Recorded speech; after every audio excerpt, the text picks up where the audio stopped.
Alrighty, good morning everyone and welcome to today's sponsored webcast, Regulatory Policy and Intelligence, Understanding When, Why, and How to Invest in Growing These Capabilities. Today's presenters are Brian Harvey, Managing Expert in the Regulatory Center of Excellence at EuroEncore, and Anne-Marie Finley, also Managing Expert at the Regulatory Center of Excellence at EuroEncore. Before we get started, I'd like to go over a few housekeeping items so you know how to participate in today's event. First is to remind everyone that attendees will need to enter a completion code to receive credit for today's event. We're going to show the code on the screen at the end of the Q&A segment, as well as in the public chat of the GoTo interface.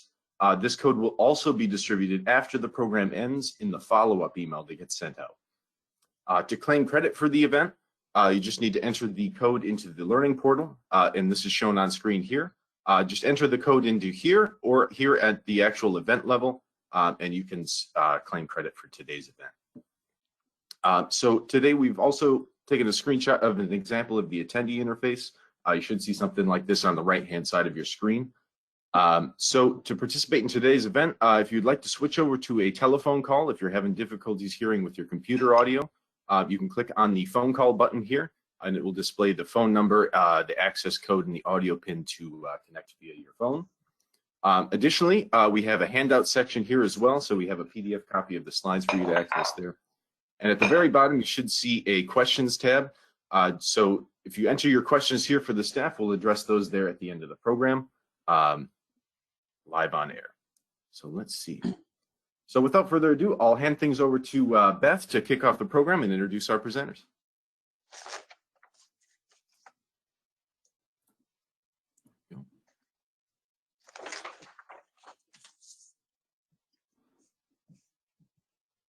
Thank you, Alex.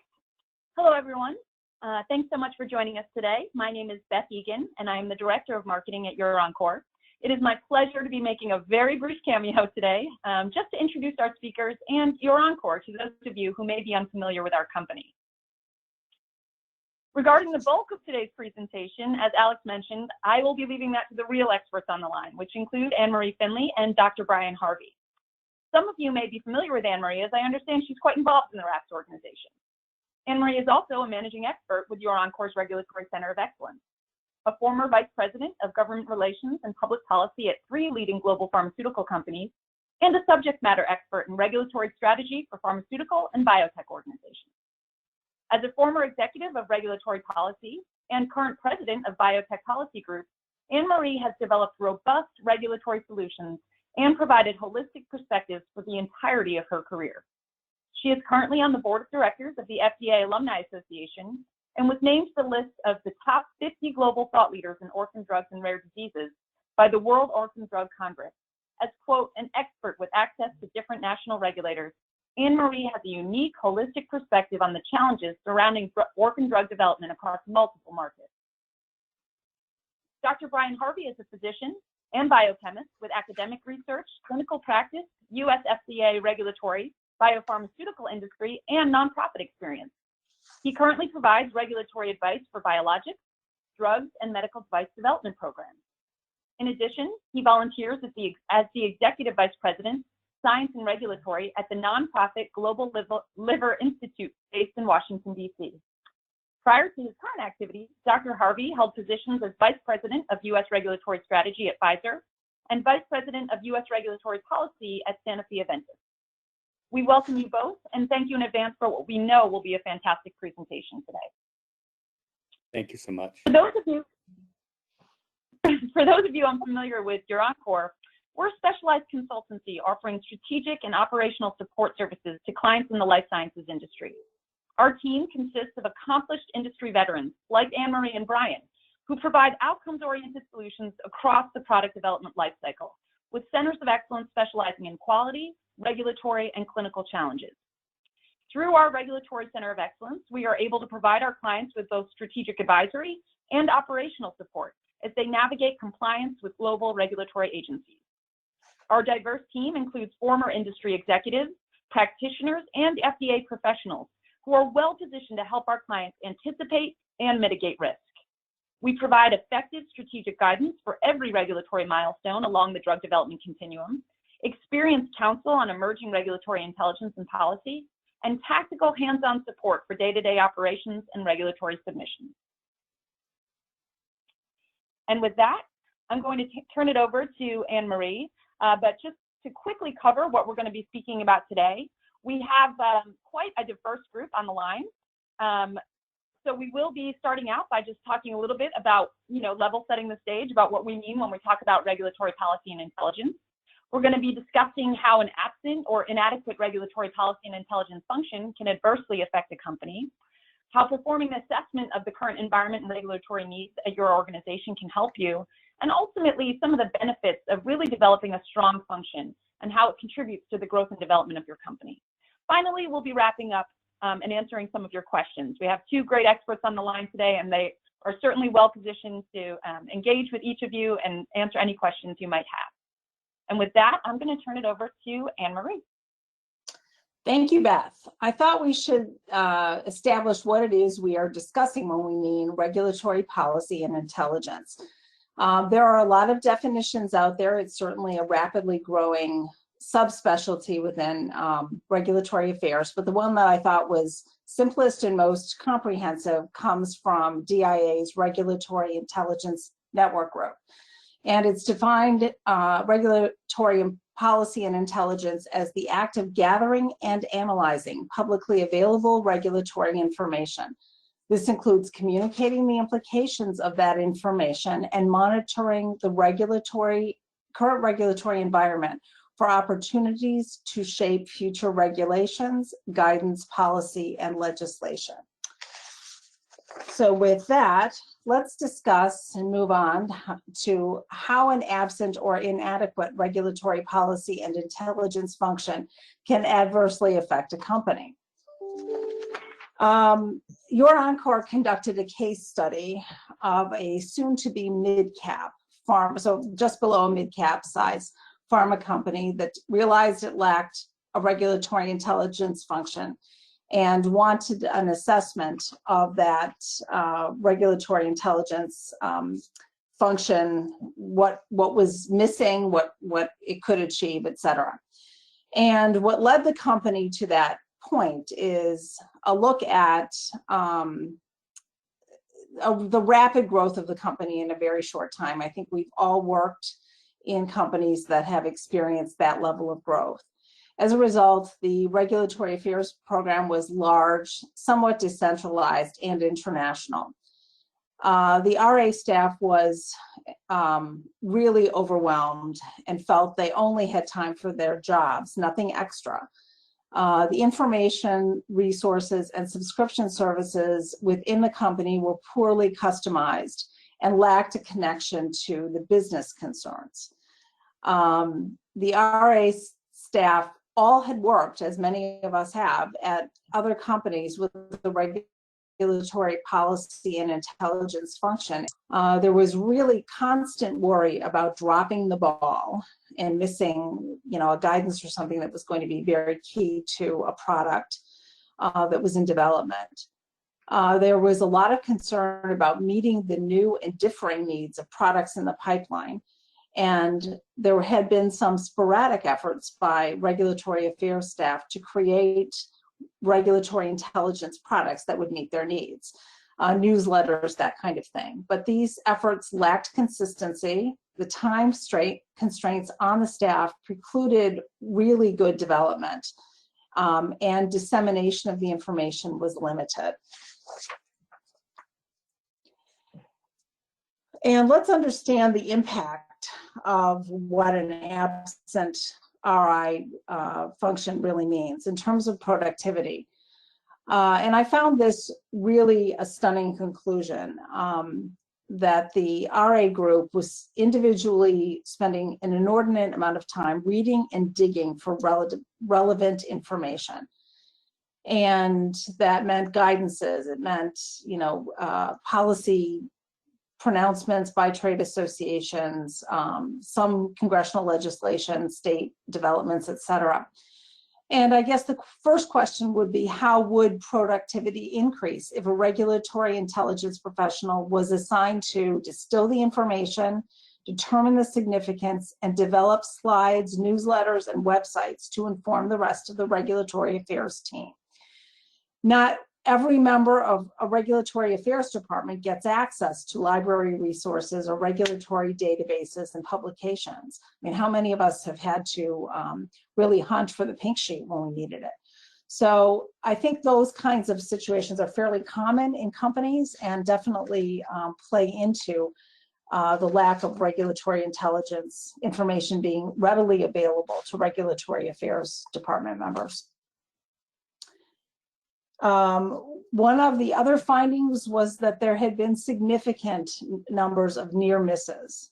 Unread guidances that subsequently came into play for products that were about to be approved. Late filings, some companies have experienced a refusal to file based on something they should have seen and maybe didn't have the staff to identify, and Dr. Harvey will speak about that later. Delays in label approvals, unanticipated black box warnings, lost work hours, failure to interpret FDA meeting comments appropriately, and then in retrospect going back and looking and saying, oh, we were kind of told that at our last meeting and we didn't really recognize what what was being said. And then finally, I was stunned at the amount of stress due to inadequate time and knowledge that companies have relayed about the lack of regulatory intelligence. And I think we need to be mindful that when this pandemic is over, there may be changes in the way people will work and what they may be willing to put up with. And I think having the lack of that information that should be readily available to enable regulatory affairs professionals to do a good job will not be something that people tolerate. And I think as it becomes more and more difficult to recruit in this field, that's something companies really need to think about very, very carefully. One of the other findings was that in the absence of a regulatory intelligence function, that there is an over-reliance on partners and outsourcing to regulatory contractors in foreign markets. And that is not something that people in regulatory affairs professional positions feel comfortable with. And the quality affairs people said that having regulatory intelligence in other companies, that they found that was a really good early warning system for inspections and enabled them to identify those issues that FDA was or other regulatory authorities in other markets were likely to ask. So with that, let's talk for a minute about how we would perform an assessment of the current regulatory environment and the needs at your organization. I think it's really important to get visible endorsement from higher levels of the company. An introductory email to all employees announcing that this is, if you're going to do a study or if you're going to announce that this position is available or this function is being established, it's really important to get a very high level individual to not only announce the effort, clearly give support in a corporate environment, but also to identify those individuals who may be interviewed in the course of establishing or reaching out for the establishment of a regulatory intelligence function. The way that we did the assessment is to conduct interviews with a wide variety of departments within the company to establish exactly what information and tasks were missing in terms of regulatory intelligence. That included analysis, competitive regulatory affairs intelligence, dissemination of regulatory information in summarized form. This was a huge issue for this client. And then what would be helpful in terms of regulatory intelligence that was missing from the company. We certainly asked the question of what had been the consequences of a lack of regulatory intelligence. And then we also questioned those employees about the benefits of establishing a regulatory intelligence function.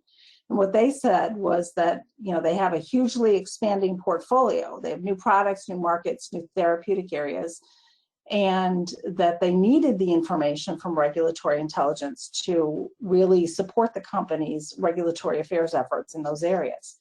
And then there was also another finding that the external and internal regulatory visibility was greatly impacted if there was a regulatory intelligence function. And without that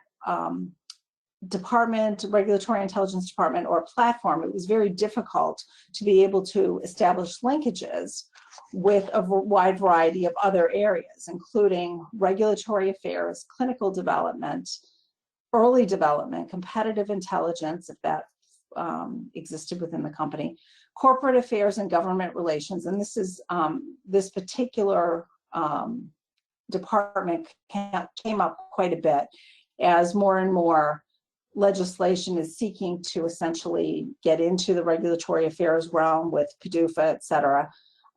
There was definitely a feeling on the part of corporate affairs and government relations that they needed more regulatory affairs support. In addition, the legal department had a lot of desire to see a regulatory intelligence function. There were C-suite individuals that we interviewed that felt that regulatory intelligence was lacking and necessary, as well as the commercial and sales and marketing division of the company. In terms of understanding the primary objectives of this assessment is, we really needed to understand the team's past experiences with the regulatory intelligence and how they think it aligns with company objectives.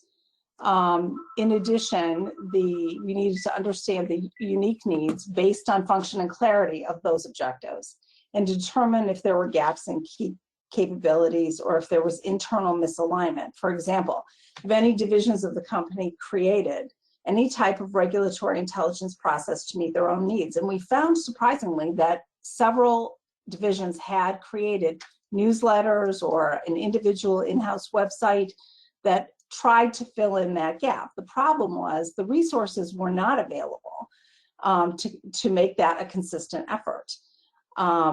And there was a feeling that providing the regulatory affairs intelligence effort would result in greater corporate visibility within the company.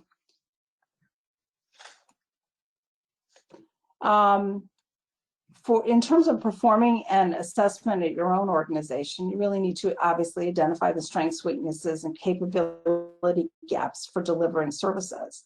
The four areas that we felt were, the four buckets that we felt were most important in terms of a well-functioning regulatory policy and intelligence function were news coordination and delivery, really monitoring relevant regulatory intelligence, news, websites, regulatory authorities, trade associations, et cetera, and then coordinating that information and policy.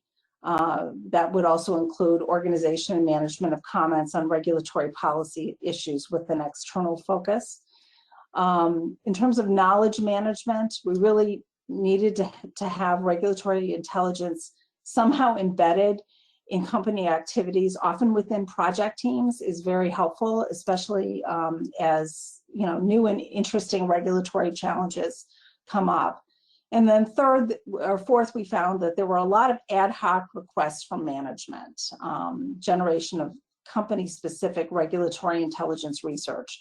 A competitor got an orphan drug designation based on some information, and we wanted to see comparatively how we might do in a certain market, and very specific kinds of things that often come from C-level executives. We have a poll question for the audience. Obviously, has your organization considered establishing regulatory intelligence functions? And it's a yes or no answer.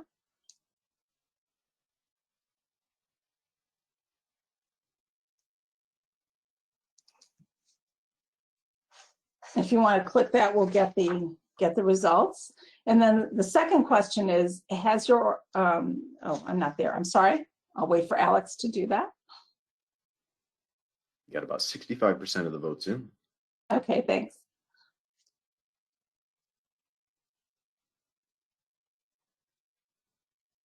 We'll give folks another 10 seconds or so, and results. We should have allowed early voting.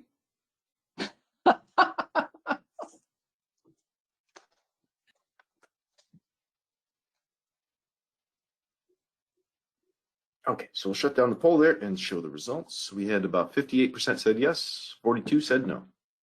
Okay, I think that's interesting. And let's see. Then the second question is, why has your organization considered establishing a regulatory intelligence function? A, too much work for existing regulatory affairs capacity. B, regulatory near misses, or C, new product line, new markets, new indications. So if you can choose that, we'll give you a few minutes to vote and then look at the poll.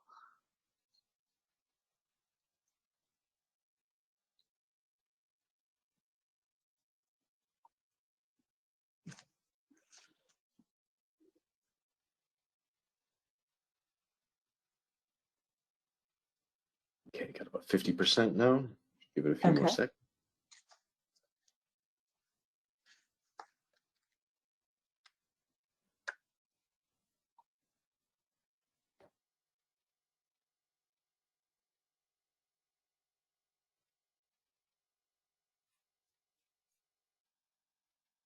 Okay, so we'll close that down, and it looks like 48% said the first option, too much work for existing regulatory affairs capacities.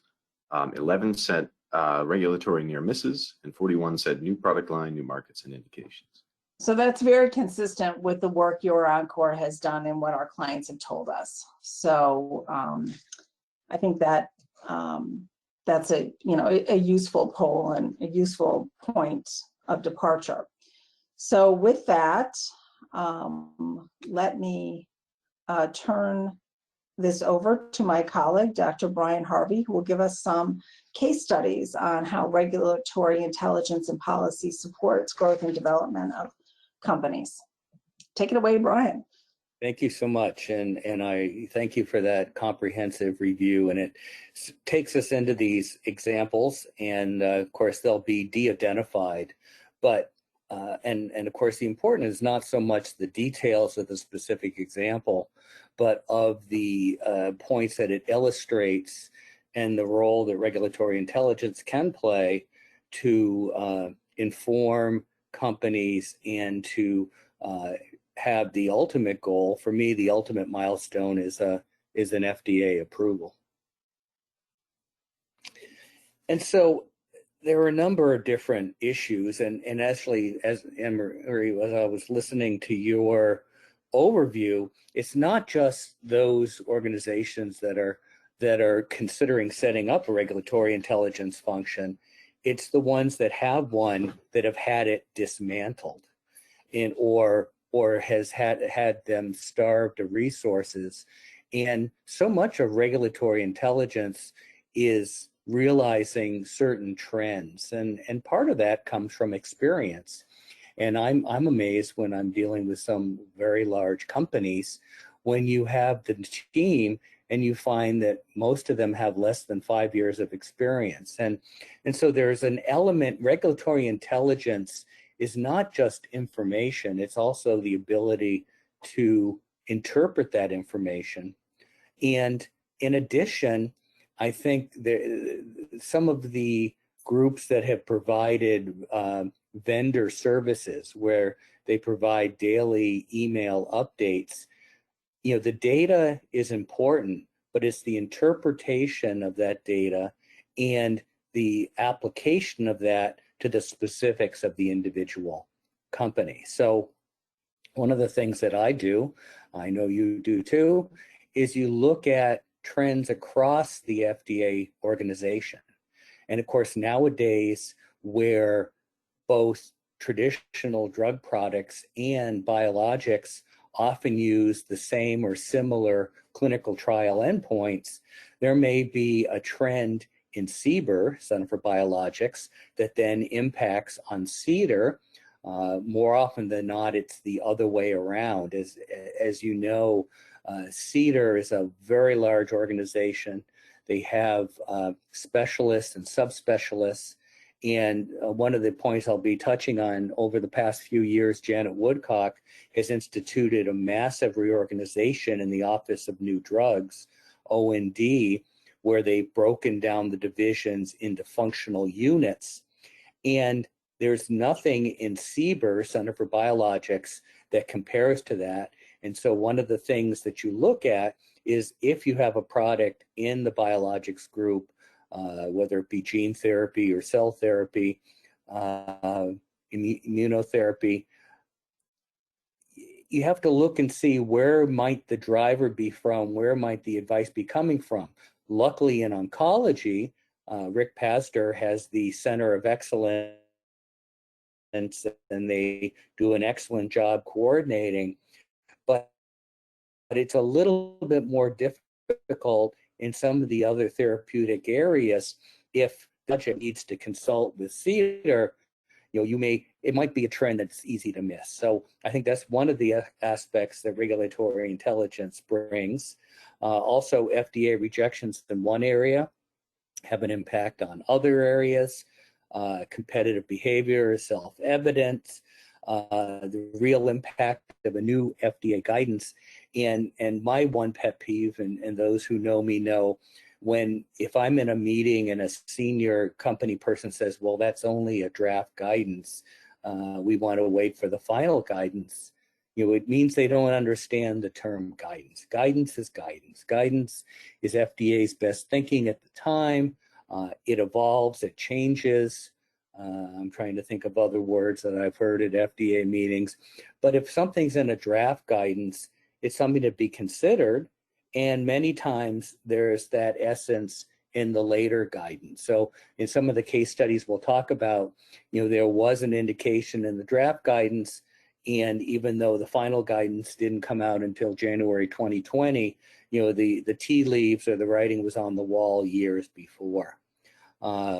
NASH is an area that I'm very interested in. I, trained in gastroenterology, hepatology at Johns Hopkins, although I branched out across therapeutic areas. That's a recent example, and we'll talk about that. And then the external factors. Remember, FDA doesn't act in isolation. Ultimately, we want an FDA approval, but in order to get reimbursement, because in order to get true access for patients, we need to have it paid for. And so you've got CMS, you've got the payers, Health and Human Services, HHS has been in the news, because of course the FDA commissioner reports to Health and Human Services. Little nuance is that the Office of Chief Counsel, that chief lawyer at FDA doesn't report to the commissioner, they report to the chief counsel of HHS. And by design, and for at least the last 20 plus years, it's the ability of HHS and then the Office of Management and Budget, OMB, to ultimately sign off on guidances and other actions, and it's down procedural issues. And of course, in the news, they're just discovering that now, but that's the way it's been, and whether it's down delegated or not can have an impact. So, and that's something that a regulatory intelligence group certainly can monitor, and might not even be on the radar of your traditional regulatory group, and certainly not senior management. There we go. So, I went through and I still use Google despite yesterday's announcement of the lawsuit from the government. I find Google does a great job in pulling out information, not only from companies, but from FDA. And if I'm ever trying to look on an FDA website for something and I can't find it, then I go to Google and usually it shows up. But, stunning FDA rejection or major surprise, it should never be a surprise, and it should never be stunning. And so as I look at the area of gene therapy, yes, the new guidance, the final guidances came out in January of 2020, but there was a draft guidance in 2018, and there were a series of other position statements over the years. And of course, even going all the way back to 2006, with the original guidance about long-term follow-up. And I'm going to give away a few of my secrets, not too many, but one of the things I enjoy doing is going back and looking at the presentations from the FDA staff. And even though there's always the disclaimer, this is my individual thinking and not official policy of FDA, I find it informative. And the other thing is, remember, FDA is a collection of individuals. Yes, we have the law, yes, we have the regulations, we have the guidance, we have the SOPs or the maps, but it's the individual who's in that position and in that hierarchy, and their perception of the data, their perception of benefit risk, their perception of unmet need that ultimately impacts.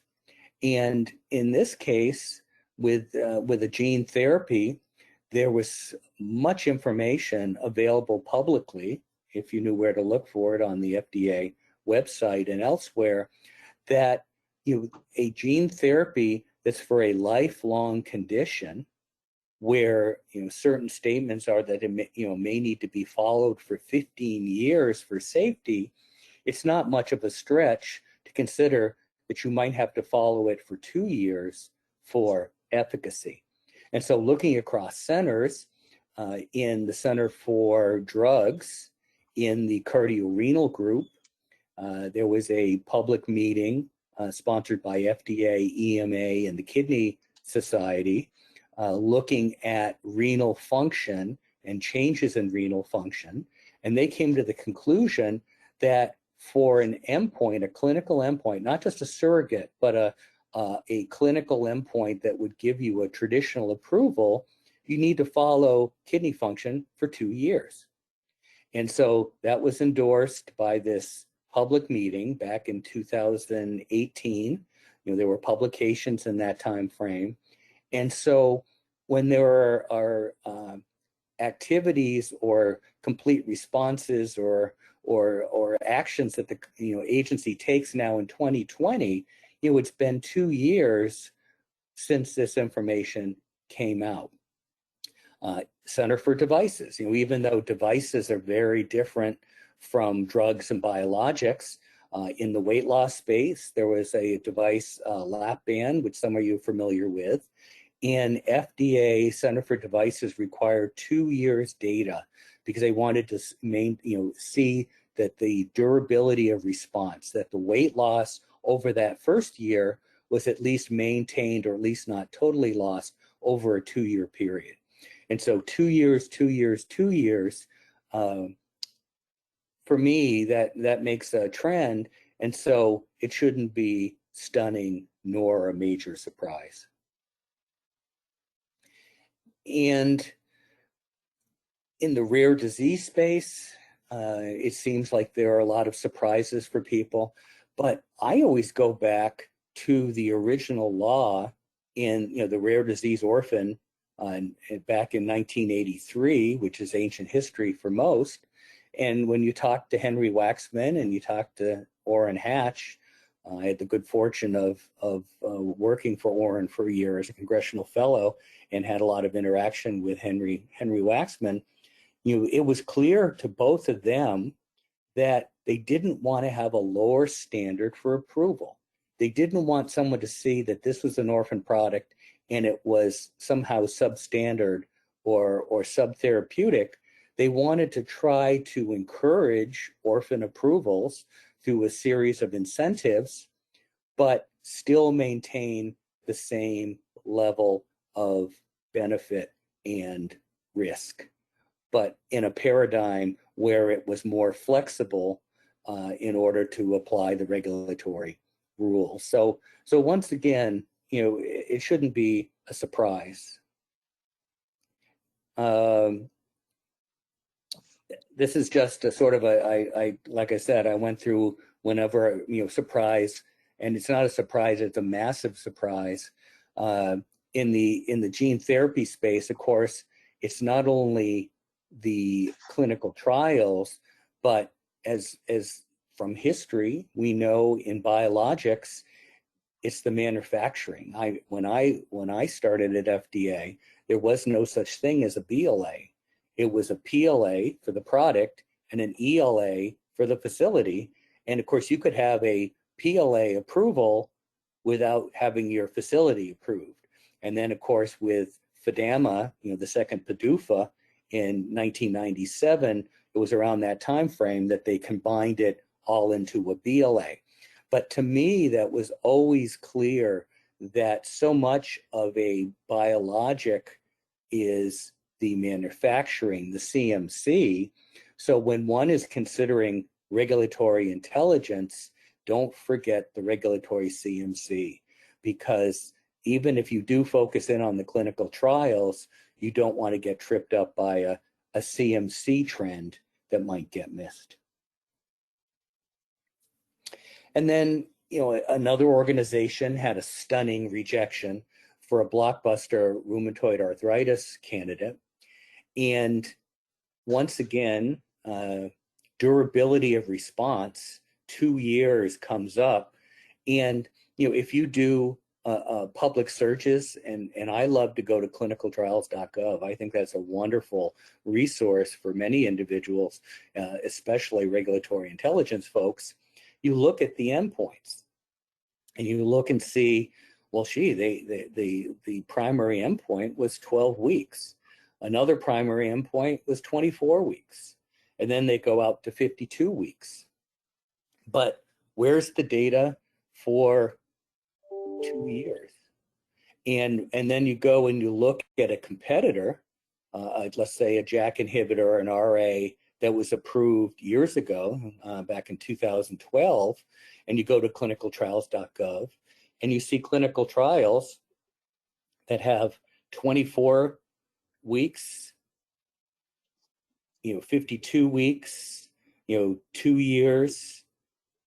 So, you can compare clinical programs, and although that's not official FDA guidance, given the fact that you have your pre-IND, your end of phase 2, your pre-NDA, pre-BLA, there's a lot of communication. And if certain sophisticated companies are studying something for a period of time, that's another indication that there might be feedback from FDA coming down the pike. So you don't have to wait for the final guidance. The regulatory intelligence function has ways of going in and deciphering all these various points in order to come up with a coherent strategy for the individual company long before it becomes official guidance. And then, an area that is near and dear to my heart is about NASH. And I'm not going to bore you about fatty liver, although it has gotten me to start swimming every day to try to lose weight. So I'm motivated. But fatty liver it's an epidemic. The inflammation and ultimately the fibrosis is becoming one of the largest indications for liver transplant. So as companies were able to cure hepatitis C and the number of liver transplants go down for hepatitis C, we're now seeing the number going up for fatty liver NASH. But the reason I use this example is it's not so much about the individual aspects of the drug, but what is the environment at FDA? And a number of years ago, and I alluded to it earlier in the presentation, is Janet Woodcock wanted to reorganize the Office of New Drugs to have more functional units, and she wanted to have centers of excellence and divisions that were regulating a certain therapeutic area that were actually run and staffed by people trained in those areas. So I think many people agree that one of the reasons why oncology, Richard Pastor's group, has both been so incredibly successful is not only their knowledge and dedication, but also it's a oncology office first, full of oncologists. And that hasn't always been the case in other parts of FDA. So with this reorganization, my old GI division, I was there from 2005 to 2007, and we not only had all the liver products and all the traditional GI products, we also had the inborn errors of metabolism. It was part of a workload assessment. And, I found that fascinating, but it was a lot of work. And now here we are all these years later, and that's been split into 3 separate divisions. So what's the impact? If you're developing a NASH drug, well, first of all, you want to look and see, well, who's going to be left behind in the hepatology in the liver division? And was there a thought leader who is actually going to one of the other divisions? And for example, in the NASH space, there was a medical officer, brilliant, training, very motivated, who was working in the NASH space. And you can go online and find slides from this individual. And she was very clear in laying out a path forward. But, unfortunately for NASH patients, she ended up going, and now she's, head of the inborn errors of metabolism group. So, it's great for the rare disease folks, but it was a loss for NASH. And if you also look and see, the guidance documents, the first guidance document came out in 2018, and then for early and moderate disease, and then a guidance on more advanced disease came out later. There was a evolution in personnel. And so any disease and how it's going to be evaluated is through the eyes of the individuals and their training. I mean, I think it's fortunate that the hepatology division actually has a card-carrying hepatologist who has spent their career in academic hepatology at well-known institutions. But by going back and looking at their slides from previous presentations at FDA, other conferences, going back and looking what did they write, what did they present back when they were academics. It almost sounds like it's a Supreme Court justice nomination, going back to the writings of the individual. But with the internet nowadays, you can go find all this information out. What did they think back when they were in academics? And if they had a certain point of view about progression to cirrhosis or certain clinical endpoints, then, well, that's important to know now. And it may give an insight into where guidance may be evolving to, because ultimately, in order to get approval, you want to be where they are and not where they were. And so, this has come up, and I think time will tell on how it all works out. But there's a lot of information out there, and a seasoned regulatory intelligence group, I think, can add a lot to the process, because ultimately for NASH patients, we want to see a product approved and ultimately reimbursed. And so this is a summary of what I've been saying. I think the key point is that starting in 1992 with the first user fee, PDUFA, every 5 years, the rules change. The rules change. Not major changes, but subtle changes. It's like if you were playing Monopoly and the rules changed every 5 years, it wouldn't be as much fun. But for the regulatory intelligence folks, they keep up with that. We keep up with that. And, for example, in that 2007-2008 timeframe, the default went from having to say why you're going to have an advisory committee for new molecular entity to, if you're not going to have one, why you're not going to have it, and otherwise you're going to have it.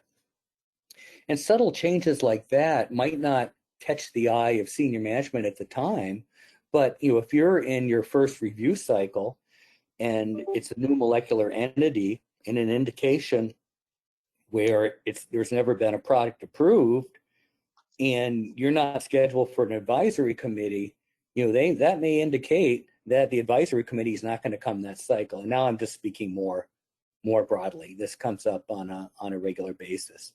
In addition, if there's been a major reorganization and new divisions, and a lot of the directors of the divisions are new, they're not going to want to miss a PDUFA deadline. You know, imagine being a brand new division director and you get your very first big application. You don't want to miss your goal date. Yeah, it was a badge of courage when I was at FDA to always meet your PDUFA deadlines. And from what I hear from folks who are still at FDA, that's still the case. So I'm going to wrap up because I think my time is pretty much done. Most of what I've been saying is here on the slides. And as I go to the next slide, I think we're ready for some questions from all the folks who tuned in today. Ready, absolutely.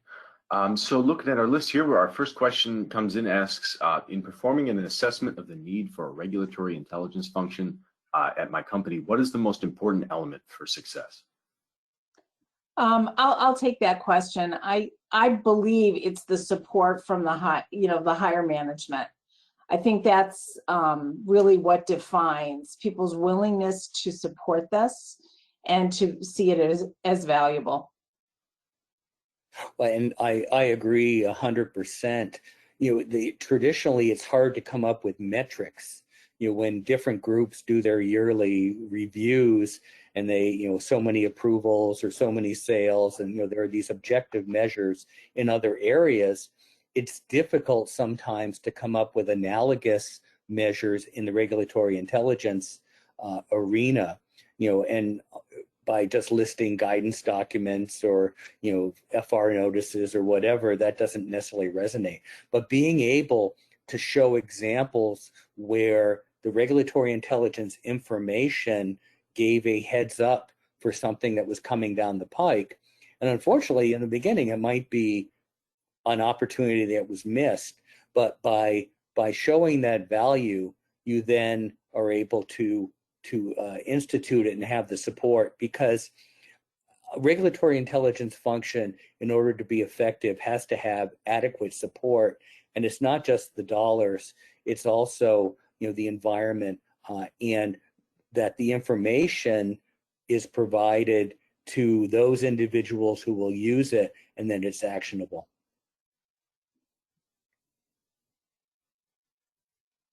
Okay, fantastic. So our next question we have asks, are there any websites you can recommend visiting for gathering regulatory intelligence?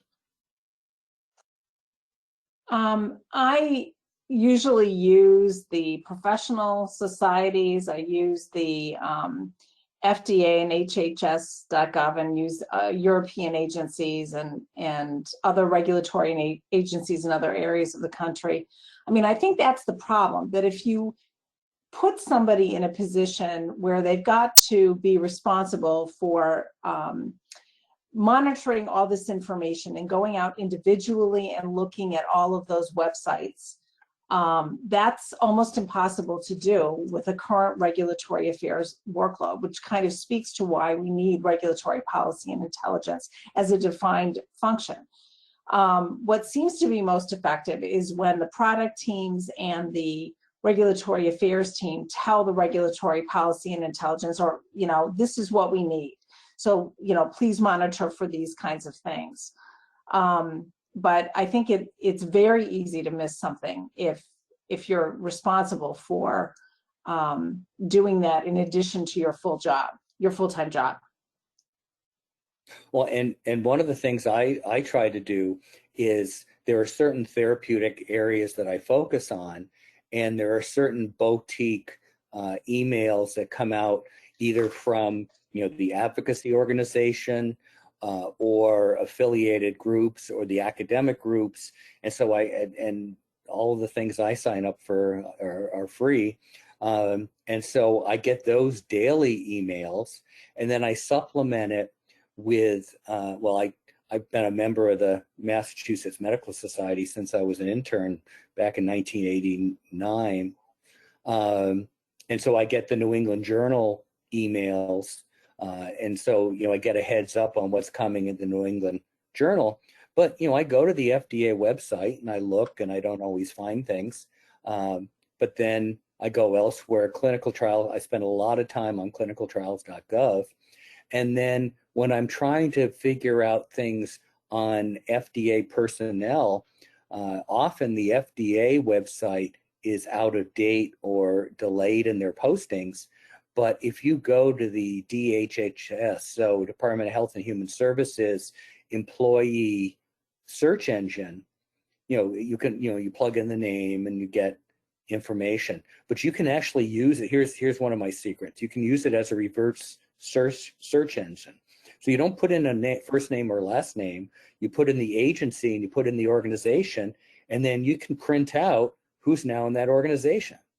And I'm finding that DHHS is way more up to date than almost anything on the FDA website by using their employee directory as a reverse search engine. So that's one of my little tricks. So I've given that away. But there are analogous, CMS reimbursement. So much of what's happening now with these advanced therapies, so many of the secondary endpoints aren't for FDA; they're for CMS and payers.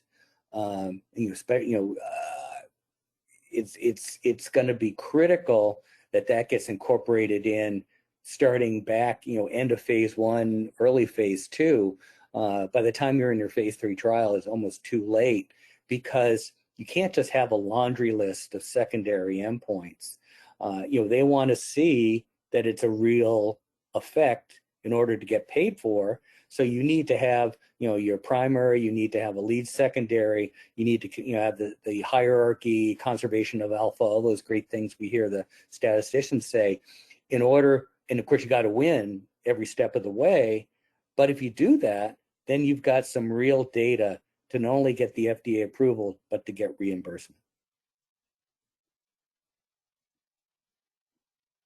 Fantastic. Okay, our next question asks, in the new COVID-19 world, how would you recommend that a company start a regulatory intelligence group? It makes sense to take the burden off of the other regulatory employees, but many companies are not in a position to hire additional employees.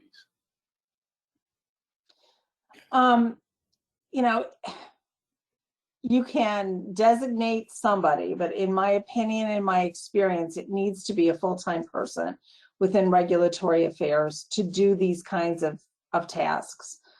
I do know of companies that have hired library resources, but have not found them to be particularly helpful, because you can get a librarian who can find information for you, but they don't know how to synthesize it because they're not regulatory affairs professionals. So I wouldn't recommend that based on what clients have told me. And you can outsource it. You can find groups that, like ours, that will do, partial or full work in those regards. But I think those are the options available, for a company that wants to implement this. You can also do some kind of hybrid of, we do certain tasks in-house, we outsource others. So. Yeah. In some respects, the COVID-19 situation has had very little impact on regulatory intelligence functions. So much of that has been able to be done virtually anyway. And in some respects, with COVID, now there's a greater acceptance of working virtually. But I think what you're hearing is, with a group like your Encore, can come in and set things up, or almost do like a demonstration project of the value and what can be done. And then, even though money is tight, that may convince the senior folks of the company that it's value added. Okay, fantastic. Our next question asks, have you gotten to the point where you have tools, checklists, templates, or SOPs that you can share with us for different aspects of carrying out this role? I think you mean for today, I think what we have is the handout. And hopefully, the information that was in the first part of the proposal, first part of the handout will help you with establishing and how to establish a regulatory intelligence function.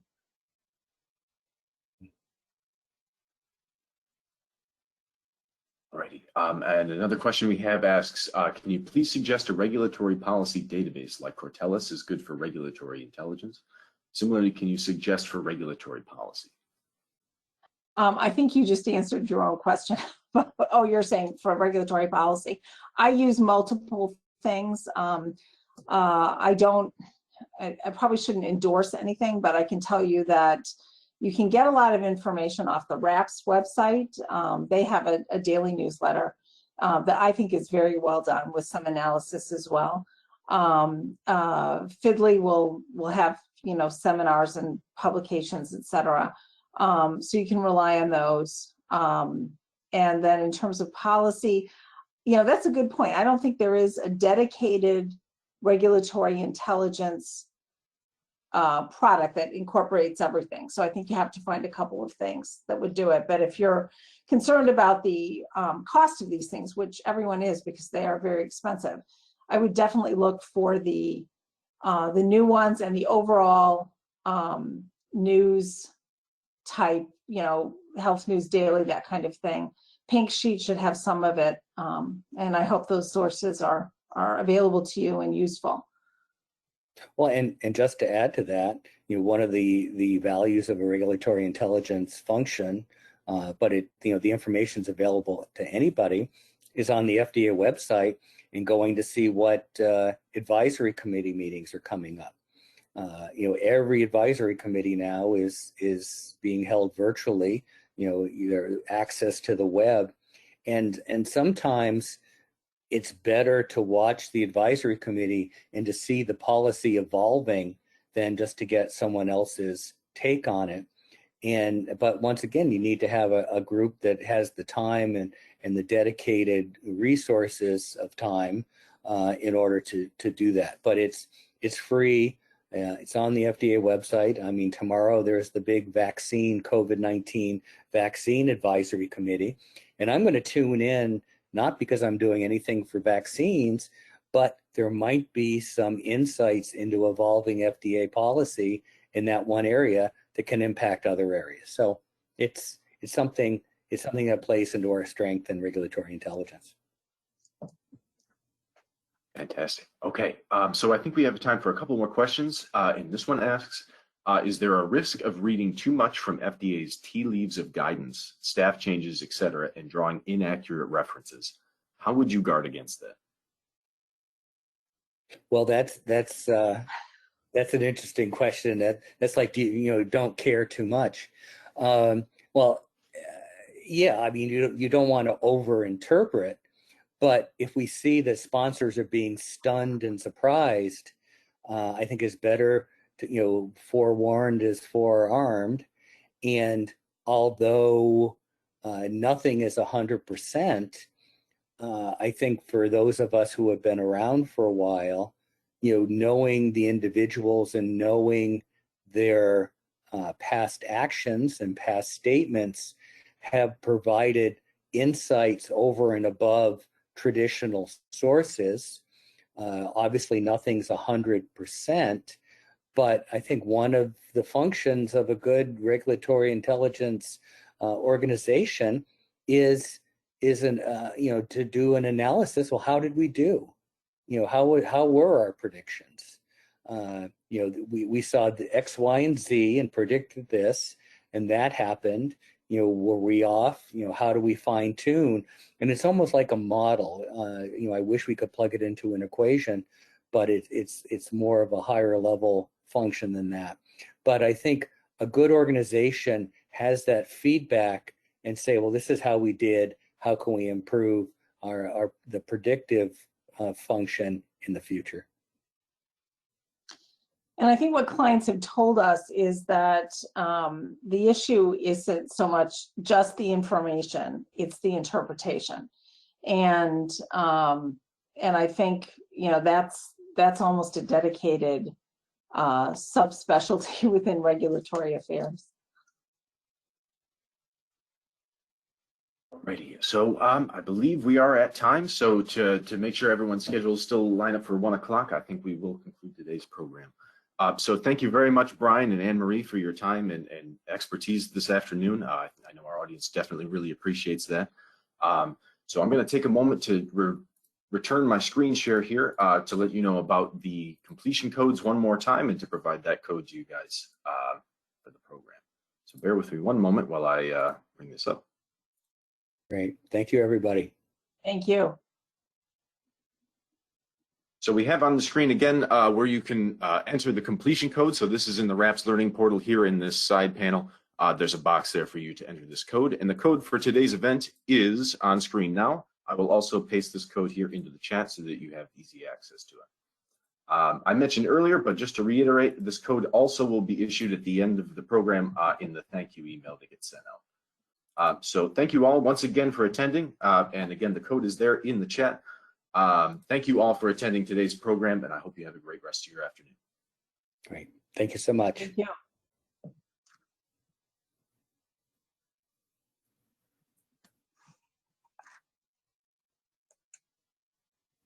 Folks, just a minute to copy that down and we'll close things out. Okay.